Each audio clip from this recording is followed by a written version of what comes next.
ఏదైనా ఒక argument start అయిందనుకోండి భార్య భర్తల మధ్య, దానిని మనం అసలు పొడిగించకూడదు అనమాట. ఎక్కడికక్కడ తుంచేసుకుంటూ ఉండాలి.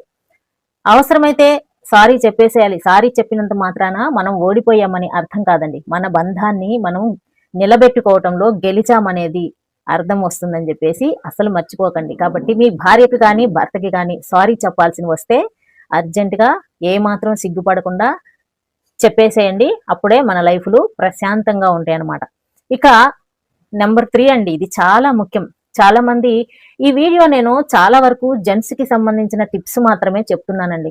లేడీస్ కి, మన ఆడవాళ్ళకి సంబంధించిన టిప్స్ నేను నెక్స్ట్ ఎప్పుడైనా వీడియోలో చెప్పడానికి అయితే ట్రై చేస్తానండి.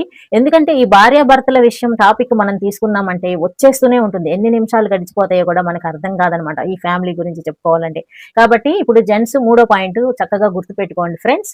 ఏంటంటే ఈ జెంట్స్ చేసే కక్కుర్తి పనులు కొన్ని ఉంటాయండి. వీటిని మాత్రం ఏ భార్యలు క్షమించరు.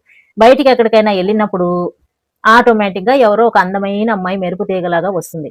వీళ్ళు ఏం చేస్తారు, పక్కన భార్య ఉన్నదని కూడా అర్థం చేసుకోకుండా ఆవిడ చూస్తుందో లేదో, చూడట్లేదులే ఏం చూస్తుందిలే అనుకొని వచ్చిన అమ్మాయి వంక చూస్తా ఉంటారు. 24 గంటలు మీ మీద సిఐడి ఆఫీసర్ కన్నా కూడా పవర్ఫుల్ అయిన నిఘా నేత్రం మిమ్మల్ని గమనిస్తూ ఉంటుందని మాత్రం ఎట్టి పరిస్థితుల్లోనూ మర్చిపోకండి. ఆ సమయానికి వాళ్ళు చూడనట్టుగా ఉన్నా సరే ఆ తర్వాత ఇంటికి వెళ్ళిన తర్వాత ఏదో ఒక సాకుని పెట్టి మిమ్మల్ని ఇబ్బంది పెట్టడానికి చూస్తూ ఉంటారు. మనసులో పెట్టుకుంటారనమాట ఇట్లాంటి విషయాలు. కాబట్టి భార్యని మనం ఎంత నిజాయితీగా ప్రేమిస్తామో అంతకంత రెట్టింపు నిజాయితీతో కూడిన ప్రేమ మీకు సొంతం అవుతుంది. ఇది మీరు అనుభవిస్తే మాత్రమే తెలుస్తుంది అనమాట.